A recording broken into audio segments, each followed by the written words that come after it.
Hi, welcome to Tales from the Sky Lounge. It's a podcast about business consulting and venture investing. We get out there in the world, we talk to people who are making it happen, and we get their stories. And today's guest in the Sky Lounge, Gregg Ficery. Hey, Greg.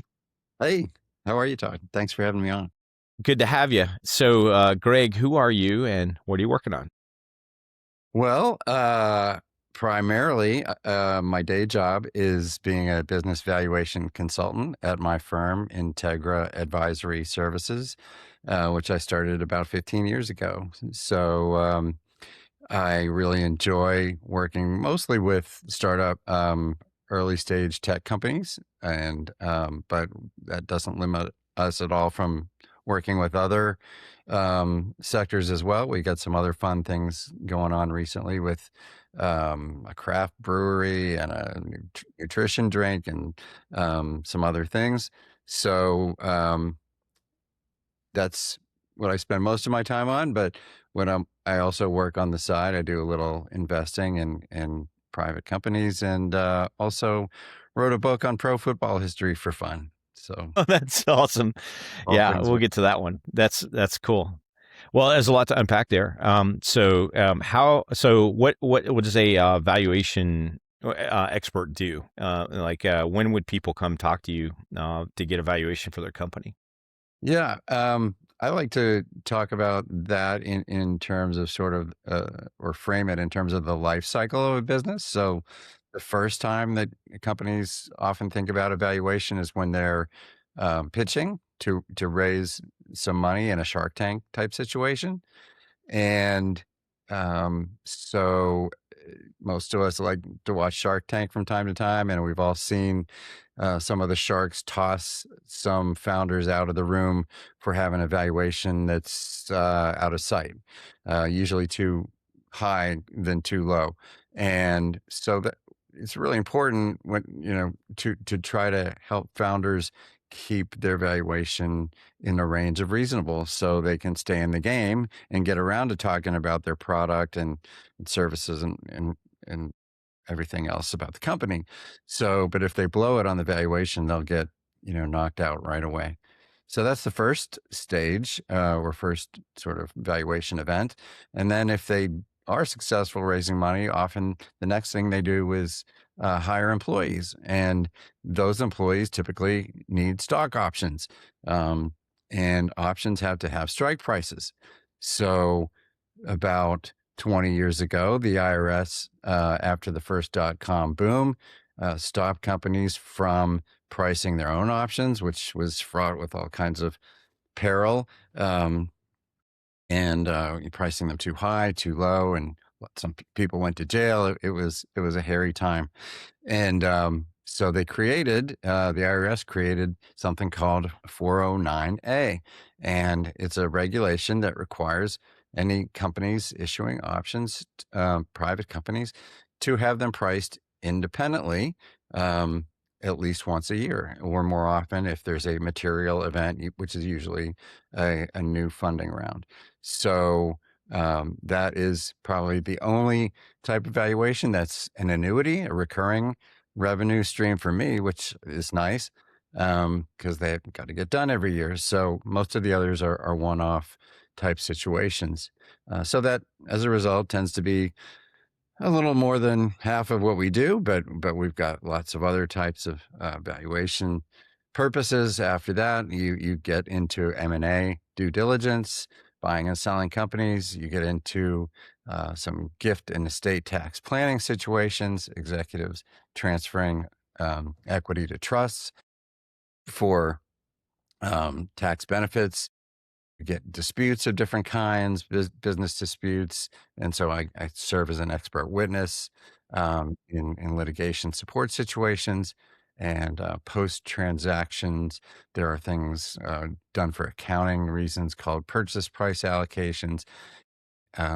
Occasionally you get a fairness opinion too, which is for a board wants an external validation of the price that the company was either bought or sold for. So that's just some of the top reasons why we do valuations.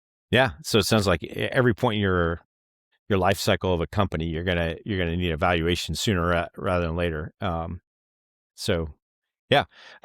So what you said, you're an expert witness. That's kind of interesting. Do you got any crazy stories around that? Like where, Oh, people got in litigation and you kind of had to opine? Like, yeah. Some valuation professionals tend to, center their whole practice around that particular skill as an expert witness. I don't do it that often. I might do one a year or every other year, but on the few that I've done, I like to say I'm kind of undefeated. I've been fortunate to be on the side of that I believe was right. So I was able to, argue with my heart and soul and integrity and justify for.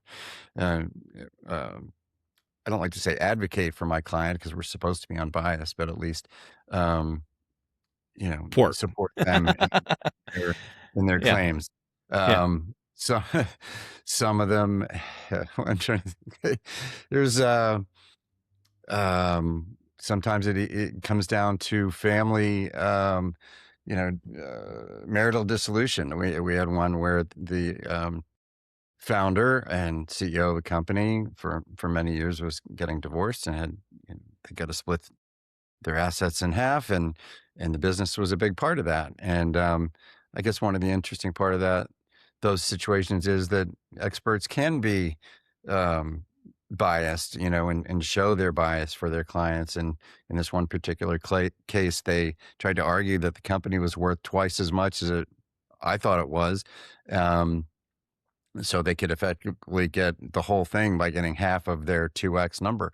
And I was really, persuasive on the witness stand to support, a more fair number that saved the client millions of dollars. And so um, I'm pretty good at getting into the weeds and sticking to the facts.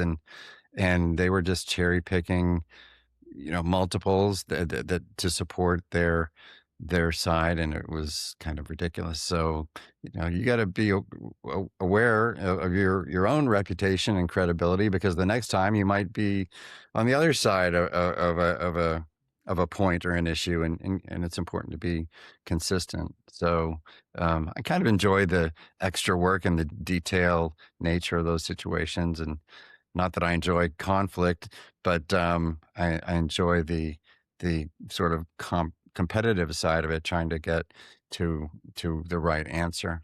Mhm. Well, fair answer, right? And you got to support it with facts and that kind of thing, right? Yeah.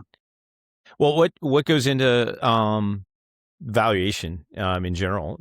You look at revenue, obviously, and cash in the bank, but are there any kind of intangibles that you look at?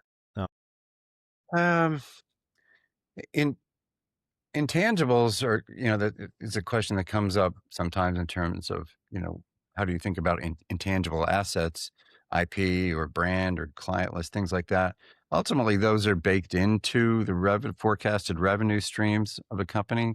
So not too often do we have to value them separately unless there's like a liquidation or something like that. But by definition, really the value of any company is the present value of its future cash flows, which are um, uncertain. So, and provided by the company. So there's an assessment of risk there that correlates to the discount rate that we'll choose to discount those cash flows. But um, what's one thing I like to talk about is that aside from the cash flows, a lot of people just reflexively tend to refer to revenue multiples, even sometimes before EBITDA multiples in just an initial conversation. They'll say, "Well, I hear, that in our sector, 5x revenue is the going rate," and so really I emphasize that revenue multiples are much less reliable than even EBITDA multiples, and even which is still less reliable than the company specific cash flows that they're projecting, because your market multiples from a variety of somewhat dissimilar companies can be a wide range. And they're often correlated by size too. So the smaller public companies we're mostly working with, or private companies, I'm sorry, have, um, if you look at the multiples from, revenue and EBITDA from larger public companies, they're going, there's going to be a huge size to multiple correlation most times, which helps you um, assess the progression of the multiples from smaller companies to bigger companies, which then helps you justify a lower multiple selection. But smaller companies are just generally, they're not as mature. They're not as they're more risky, and um, they they deserve higher discount rates on their forecasts. So for several reasons, they're just not worth the same multiples as larger public companies. It's helpful for us to try to get access from various databases to private company transactions, and that can help us refine our multiple selections even more.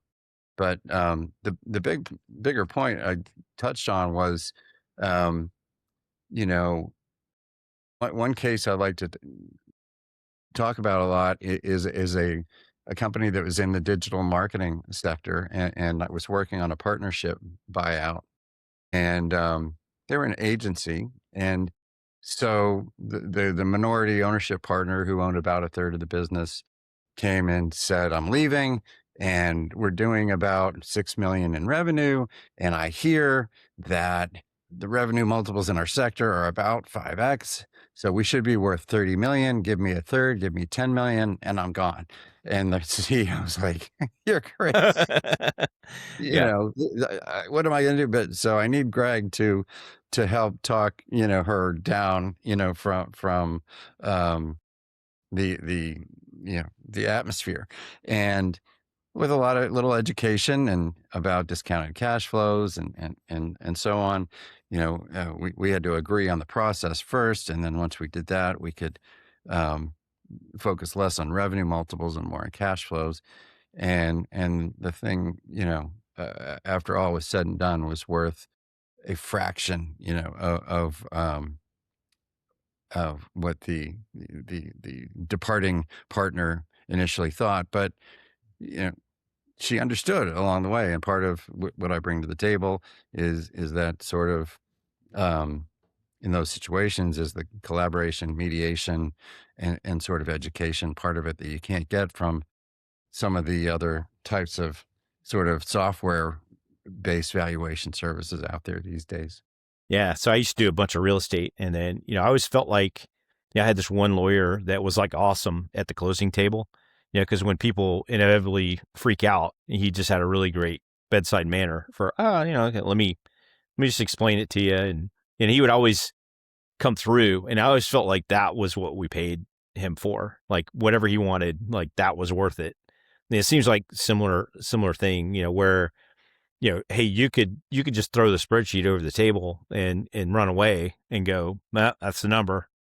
And then, but it seems like you stick around and then like just help people through the process of understanding that this is actually fair. And, nobody's trying to get over on anybody. It's just, this is kind of Right. reality, and that's I mean, part of the job. transactions, there's only a couple of times in a business's life when people, that sort of determine the outcome of the whole operation, and those tend to be at the beginning and at the end, and establish. So it's sort of like when you buy in and when you sell, and it's unfortunate if somebody works for many years and doesn't optimize the value that they should in those situations, and it's really worth every penny of the investment in the process to be comfortable with that and not make a mistake. So if you had a friend that said, "Hey, Greg, I'm getting older, I got about 5 years to kind of get an exit plan or leave it to my kids and they don't want it. How do I spiff up the company for the best possible valuation or exit?" Like what kinds of things would you tell somebody like that had some time, that had, a desire to get out in the best possible way? What do we do? Or what do people like that think of? Probably pretty much the same answer at the beginning as it is toward the end. And people say, how do I make the company worth more to raise money or to sell it? And the answer is usually um, Make a sell. lot of cash. Yeah, Right. Yeah. sell and make money. I mean, if you're not making any money, you're not worth any money. And I've had a company recently that will remain nameless, to protect the innocent or the guilty, but they had a very high opinion of their value, and they've been around for 7 years or so. So this is no startup, and they'd grown revenue nicely to several million, but never made any money, and they were in a dispute of sorts, and wanted to justify a high value in this dispute. And I'm like, just said, look, I can't do it, especially in a litigation situation, put my, reputation on the line to justify a number that, you know, just unrealistic. Um, yeah, it's, there's all kinds of stretch, sort of, kludgy methods of assessing a value, but, they're not all of them are real, and especially many of them won't hold up in court. So I had a board member one time that said, "There's only two things you got to worry about in business: you got to make stuff, and you got to sell stuff. And everything else will take care of itself." So I just thought that was kind of wise, right? Just sell a bunch of stuff to a bunch of people, and then all. Yeah, it's gotta work. You gotta Right, say right. something. They're back in the early .com days. I worked for, my first and only .com. It seemed really cool, and you don't Which really one? always. Which one were you Uh, working for? it So back in Atlanta in the early 2000s, there was an internet consulting company called IXL, and they had several. Well, they were a consulting company helping companies, set up their first websites or develop their internet strategies. They also owned a handful of other .com, companies in their portfolio, and so I got connected there, and it was exciting, and I left, you know. MCI Telecom, which became, right after WorldCom took it over. For those old enough to recall that situation, it was a good time to leave, and because WorldCom got in a little trouble with Mm-hmm. accounting, Mm-hmm. and so I was excited to try .com, but you don't know what you don't know, and I got all these stock options for the first time that seemed exciting, ended up being worth nothing. Um, so just a lot of lessons learned, both on the compensation side as well as on the tech side and the business model side.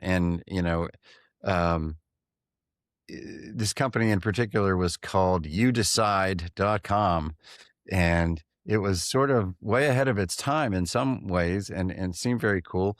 It was a marketplace similar to what we still have these days for some of the insurance companies, where you can get quotes for your auto insurance or homeowners, and like InSweb, Lending Tree, even Progressive, some of them still provide quoting engines. So it's basically a quoting engine for all kinds of financial services, not only insurance, mortgages, and online banks, online brokers. It was just sort of a aggregator of providers. Uh, Unfortunately, the business model, just never worked.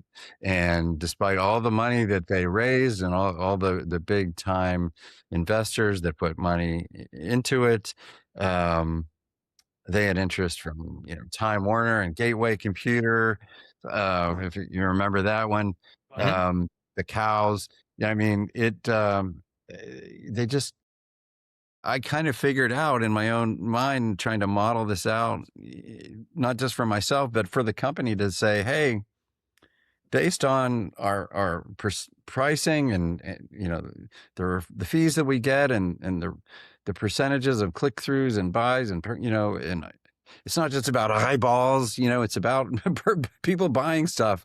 We're probably not going to ever make any money here. So I think there's a lot of people just had to, learn some hard lessons about e-commerce, from the very beginning. It was fun to be a part of, but a lot of mistakes were made, and the winners were fewer than the losers. So I think it helped me refine my judgment, and ultimately when I got into valuing, such companies. So interesting to look back and see how one thing led to another. So yeah, so after your dot bomb experience, it somehow you got into Silicon Valley Bank, I guess, at some Yeah, there point. were a few steps in between there, but so after the dot bomb, and is about the time, as I mentioned, when the IRS created 409A and in valuation, and I got recruited to join my first valuation company because somebody had to do these things, and I had a skill set, as a finance major and having worked for a couple of Fortune 500 companies and a dot com that lent itself to doing business valuations. Who grew up wanting to be a business valuation consultant? That wasn't even something, it wasn't a thing. But I was approached to do this, and I'm like, wow, this sounds, I think I could do this, and needed a job. Um, had new my first child had recently been born, and I had to get out of the house. So I thought I'd learn this new skill, and one thing led to another. One firm led to another, and after, I guess between 2000 and whatever that was, two or three, and in 2011 when I started Integgra, I worked for three different valuation firms, and kept growing my skills, and not just on the technical finance side, but also on the business development side. Turned out you still have to sell stuff. Even in a professional services firm, still has got to sell work. So that turned out to be probably even a more rare skill in valuation than actually doing the work. If you could do both of them, you're really valuable.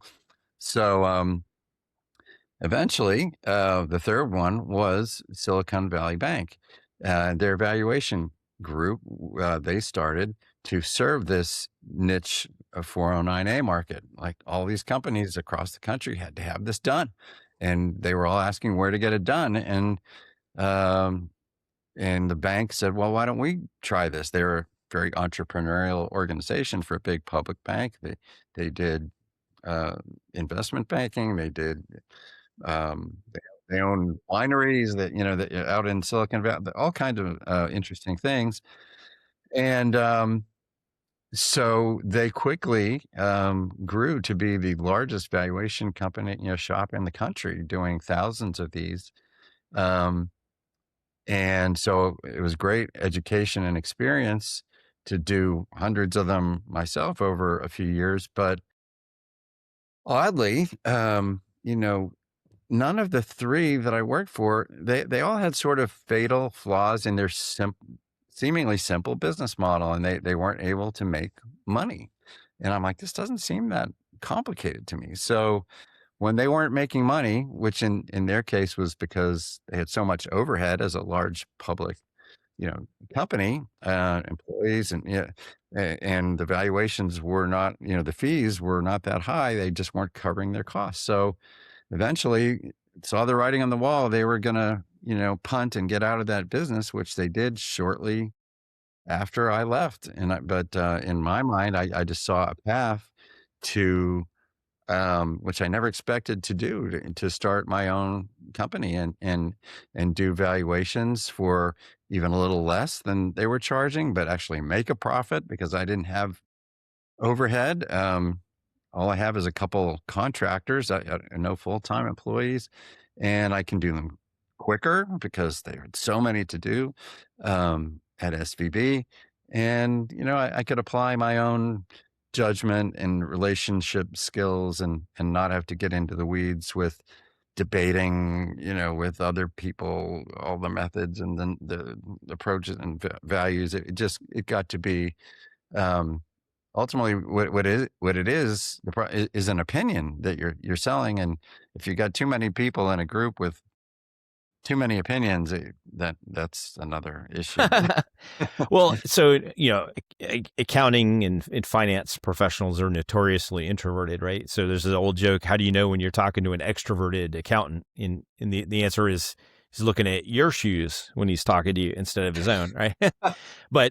But like, how does that work? So, professional services organizations, somebody's got to sell, right? And then you got to be somewhat of an expert in the whole thing. And then, so how does that work? Or maybe it doesn't work, but is that It just, doesn't work if you can't do the work. So it was a really interesting experience that I didn't really know, but the first company that hired me in valuation needed a business development person. And I had a little sales experience, not a whole lot, just a short period in a telecom role at one point as a sales manager. But it served, everybody says getting any sales experience will serve you very well. And just to get you out of your shell, because by nature, I'm an analytical, person. But it was enough to get me hired when a valuation firm needed, was willing to have dedicated business development people. So that's kind of was my first exposure to valuation. And I didn't really know how to do it. And that was a problem, when I was trying to sell things that I didn't really understand and would have to bring in somebody to get on a call and, answer the more technical things. So therefore that, it wasn't, that company itself didn't decide to stay in business valuation. They weren't, successful. They just weren't selling, enough to make it worth their while. It was part of a bigger operation. But when I saw that probably wasn't gonna make it, I had met other people in Atlanta in the business and networking, and I found my way into another one. And my pitch to them was, look, you've got great technical people, but I have business development skills that can really help you grow, but I really want to learn the technical side. I want to be able to do both for my, long-term success. So let me sell and teach me to do the work, and, and let me sell the work, and it made perfect sense and worked beautifully. And I became probably, one of their most valuable employee ultimately, because I was selling a lot and able to do the work too. So at that point, I was, the 409A thing had started, and I got recruited by SVB.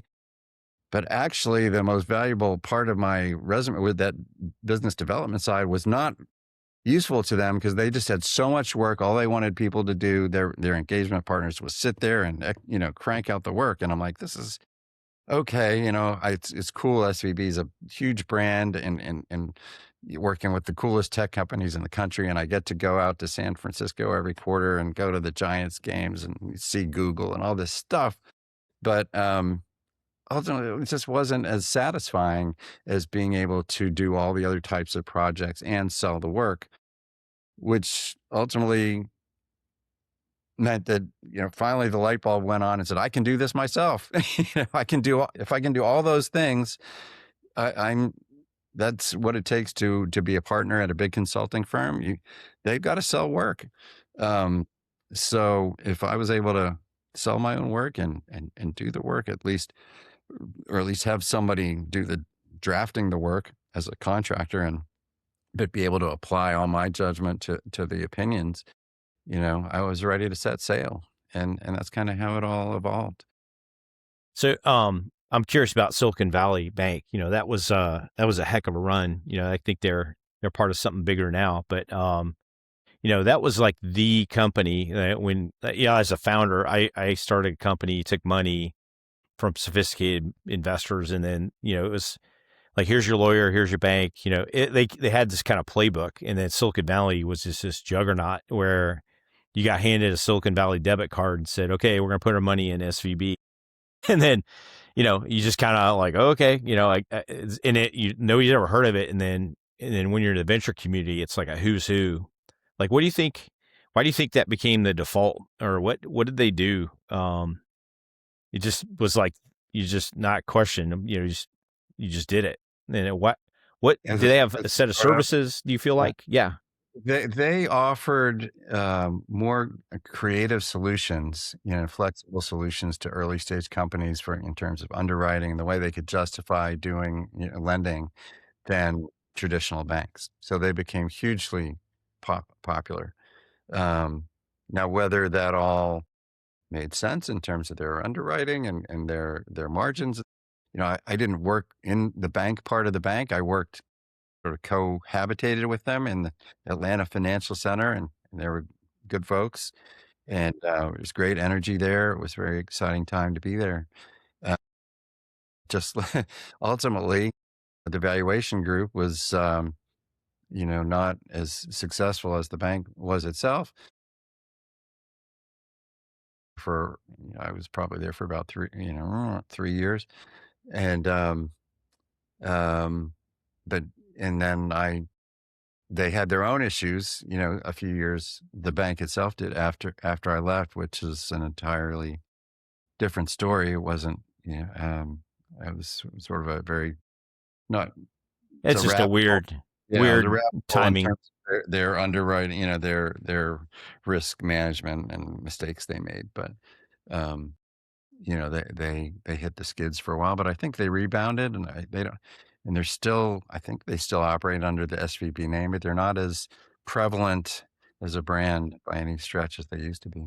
Well, I can tell you, the day that all that stuff went down at SVB, I can remember that whole morning. I was on phone calls with founders that are panicked. Like one of them was like, "Oh crap, how do I get my money out?" Because Yeah.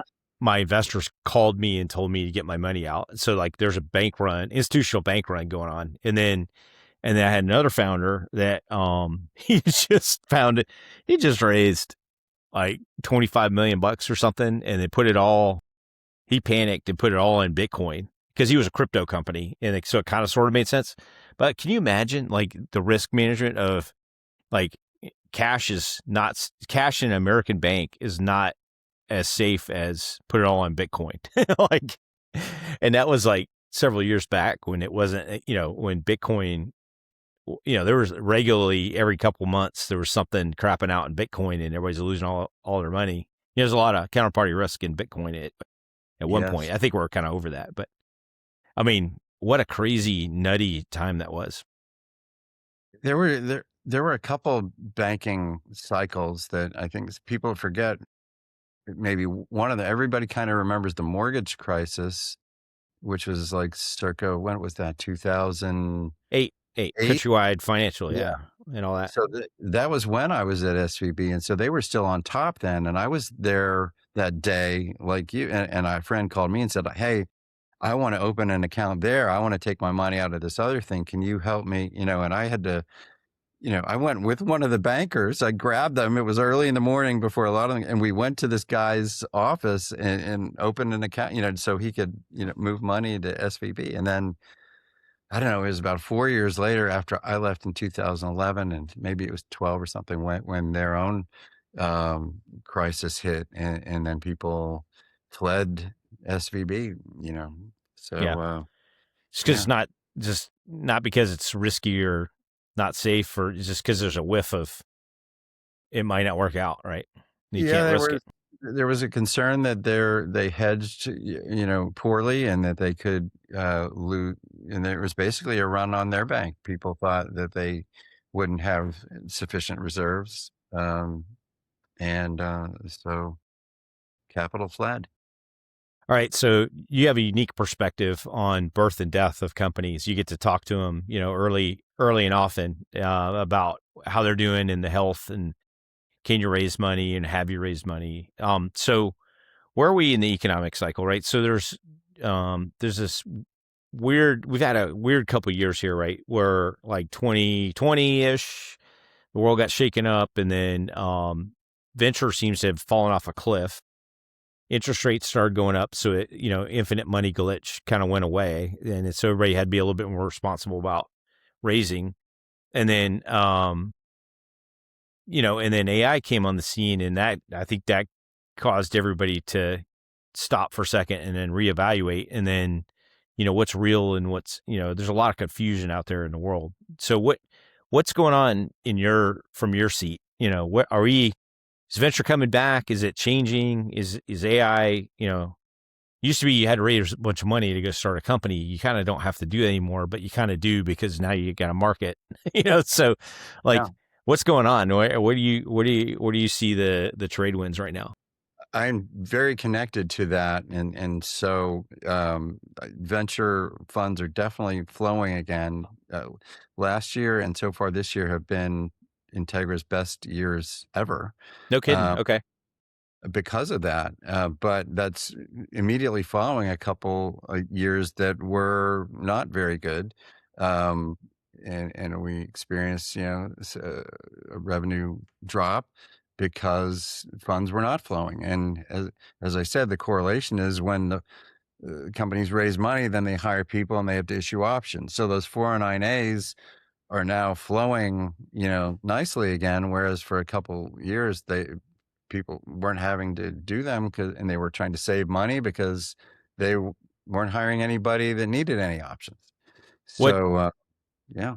what's getting funded, or what kind of companies are starting?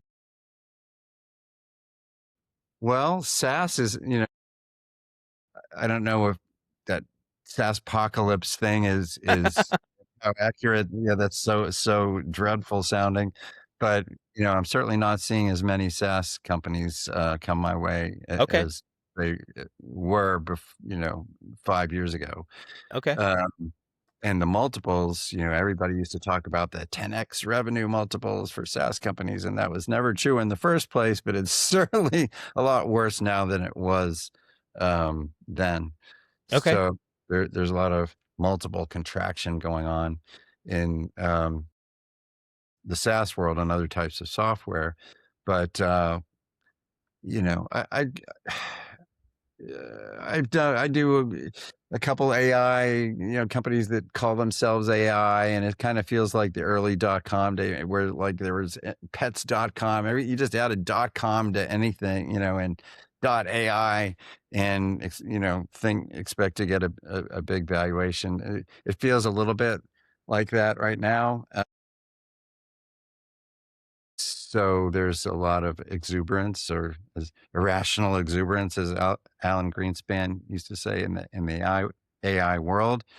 Um, but so I always try to bring a dose of sanity to the option pricing situation, and the conflict on a lot of the founders' minds is in one breath they say that they're worth a lot and they want to be worth it when they raise money, but on the other side of the coin they want their options to be priced low. So I mean, well, Yeah.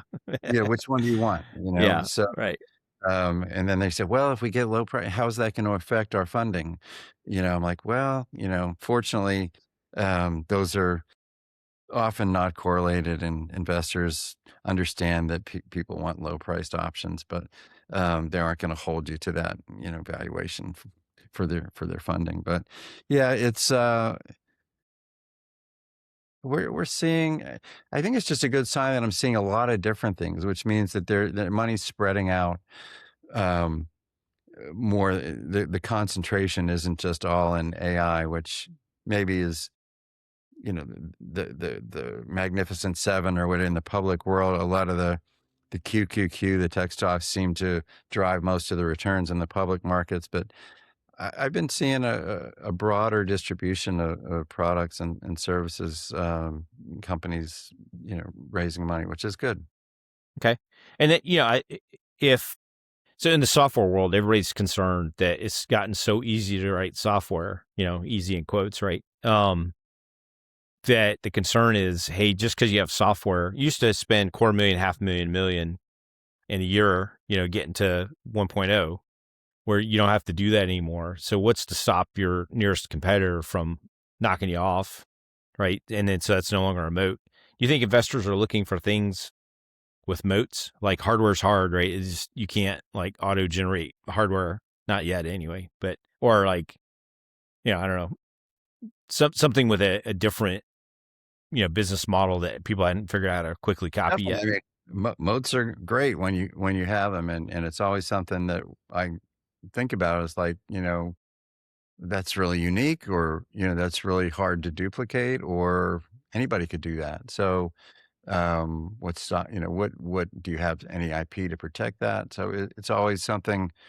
um, we think about in terms of assessing a company's potential. Um, can't think of one off the top of my head right now that I'm working on that has a, uh, particularly great moat. Um, you know, and that may be because it's getting harder to have moats as AI and, technology sort of democratizes access to a lot of things. Like flock cameras, right? That was a good one. They have an interesting business model where they give the cameras, right, and then they rent the service, and then so that's installing those cameras on certain real estate is expensive. Um, and then that's almost like a real estate play in some ways, right? And then once you get all those cameras out there, it's hard to displace the incumbent, right? Because why would you? And hey, it's free to the municipality, True. That's a good one. something like that. Okay. Well, so and then what do you think? Do you think liquidity in the market is having an effect on some of this stuff? Where we haven't seen, feels like M&A is down a little bit or has been down for several years. And there's nobody's going public. I guess they're starting to go public again. Um, are we? You think we're gonna see more of the big companies gobbling up little companies, or some of these newly IPO'd companies going a buying spree?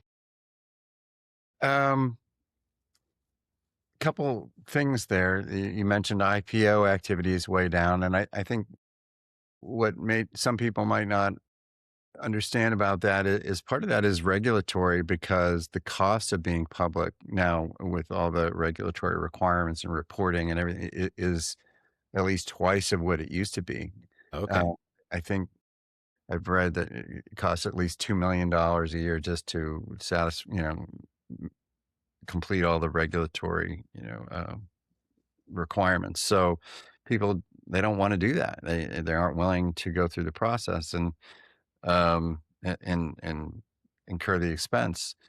And it's not as sexy to go public, when you're not really ready to go public, like in the dot-com area and the era, and so many of them failed. So not the appetite for it either. And then there was the whole SPAC, period, whenever that was 5, 10 years ago.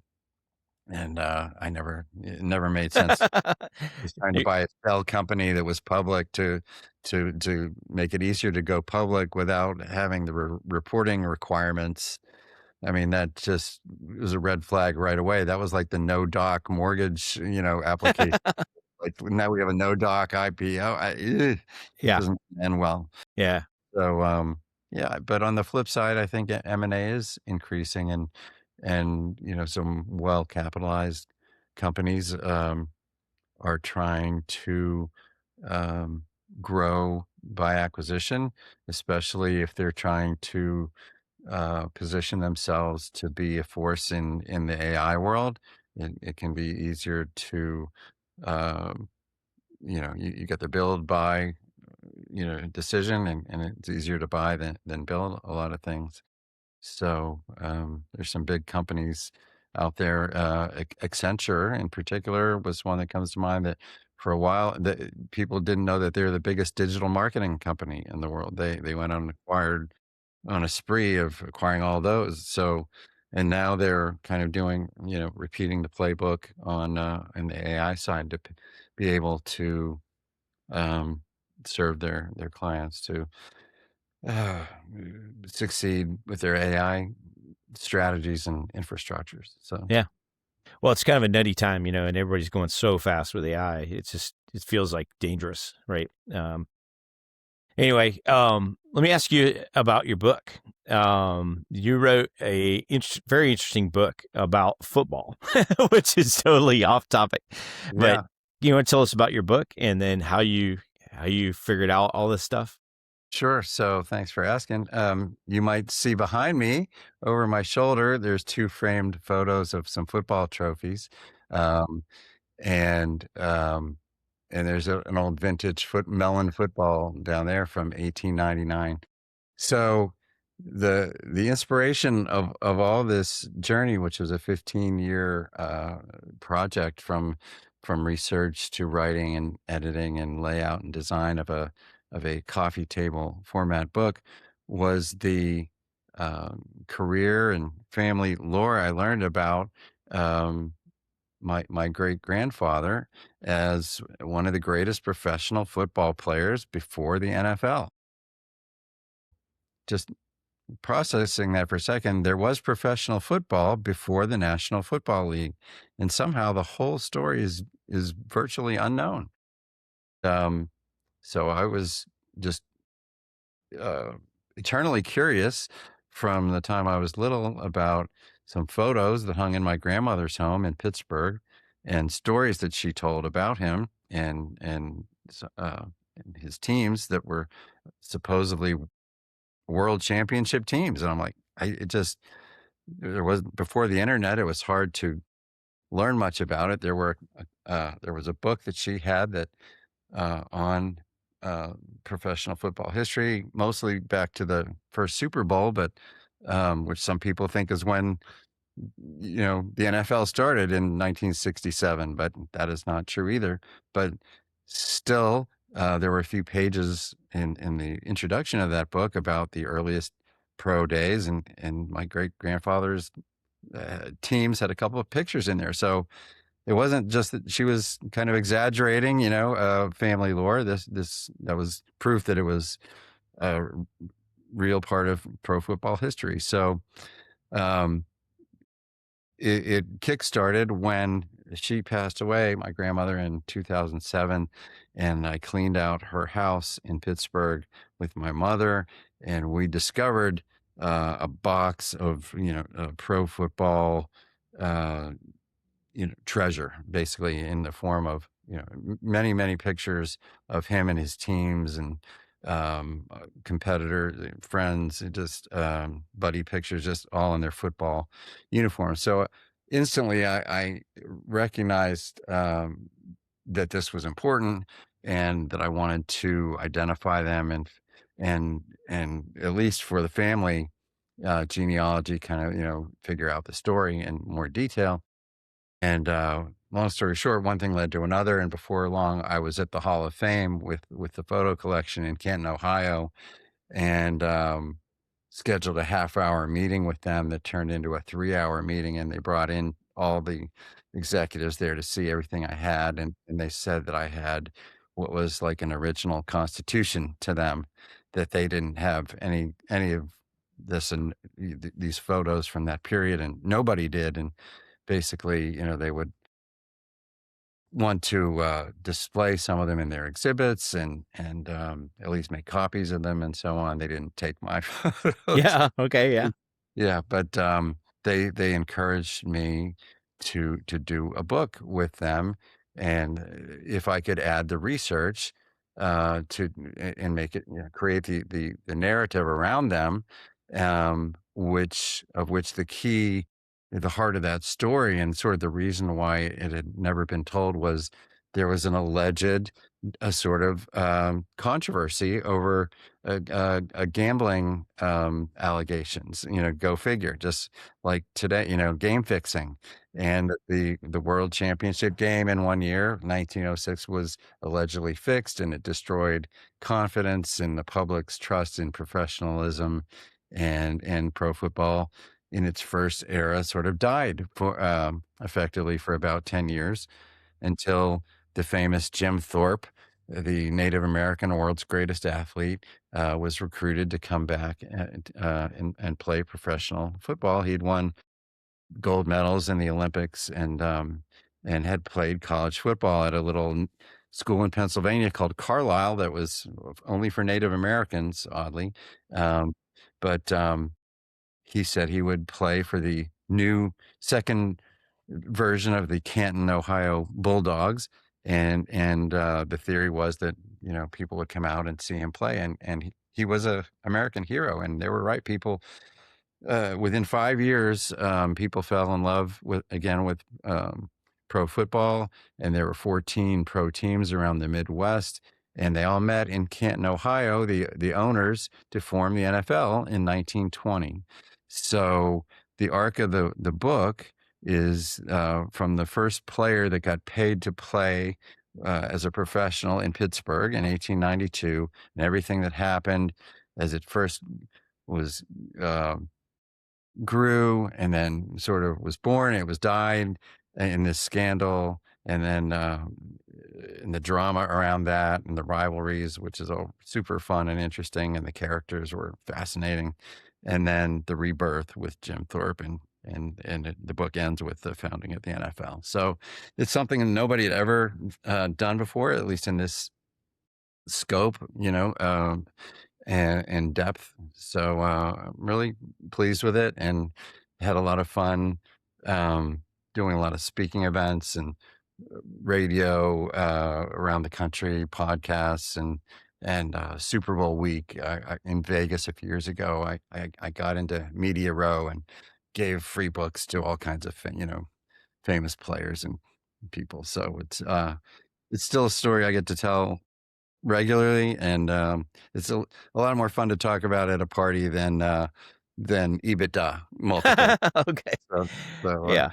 yeah, It depends on the party, even that was awesome. Um, maybe not an accounting convention. yeah. Well, that's awesome. Well, Greg's all about getting out there in the world and seeing people and making stuff happen. You got any great travel stories you want to share with us? Yeah. Let me just drop in, by the way, to close the loop on that. The book's title is Gridiron Legacy: Pro Football's Missing Origin Story. Okay. And Yeah, and we'll make sure we link it for you so yeah, everybody can go look at it. gridironlegacy.com. Okay. So travel, been doing a lot of travel lately. My wife and I just celebrated our 30th wedding anniversary. We went to Santa Fe, New Mexico, had never been, beautiful place, but nothing super, funny or tragic that happened out there. I'd say the fun one sort of was in the early 90s. Before I was married, I traveled to Europe for the first time with a buddy, and we had all kinds of grand plans. We were going to Wimbledon, and I know you're a tennis player too, and we made our way through France and Italy and Germany and Austria. But while we were in Florence, Italy, halfway through the trip, we had checked out of our hotel one morning, and we're planning on taking a midnight train up to Nice. And so we checked our bags in a highly secured train station there in Florence, feeling good about that. Went about our day, had lunch near the famous Duomo church there. And after having lunch, we went to see the Statue of David Museum, and went to pay, and did not have my wallet anymore. So No. we quickly realized I was pickpocketed, and so instinctively tried to go cancel my credit card as a first step. Before cell phones and everything, we had to get into a hotel, call Amex and cancel, and then okay, felt good about that. And my friend said to me, "Where's that? You still have your claim ticket for your bags?" I'm like, "Well, God, it was in my wallet." So we better get down to the train station. Took a quick run a few blocks, get down there, and trying to explain, to an Italian speaking guy that, my bag, and, the number is next to my friend's number that he has. And he goes back and he looks for it, and he comes back with my ticket that had already been turned in. Oh, And no. in that half hour that I took to call Amex, they had also gone and claimed my bags. No. God. So In I was Europe. without Yeah. any clothing for and pretty much anything except for, fortunately, what it was still in my backpack, which was my Euro Rail pass, my plane ticket, and my traveler's checks, and my passport. So I had all the important stuff, but it was just really annoying to not have any clothing, feeling violated that somebody would do that. But they're professional pickpocket, pocket people over there. Wow. Yeah. What a great story. Well, Gregg's been great having you here. How can people get in touch with you on the internet after this if they want to follow up? Yeah, on the valuation side, we are at Integgra.com, and Integgra has two G's in it, like Gregg does, my little hook there. And funny you asked, I got it's a random call today, a lead on a new valuation project from an accountant, and that I had never known. And I said, "So how'd you find out about me?" And she said, "ChatGPT." No kidding. How about that? She just asked, like, for valuation firms in Atlanta, I guess, and I don't know. I mean, there's several of them. I don't know why she picked me or how I differentiate myself to ChatGPT, but that was pretty cool. Yeah, we'll have to go check that out, see what's going on. Anyway, Gregg, thanks for stopping by. It's been great having you. Thanks, Todd. Appreciate it. Bye Been for fun. now. Okay. Thanks for joining us in the Sky Lounge. Please like and subscribe to hear more from Tales from the Sky Lounge here and anywhere else you get your podcasts.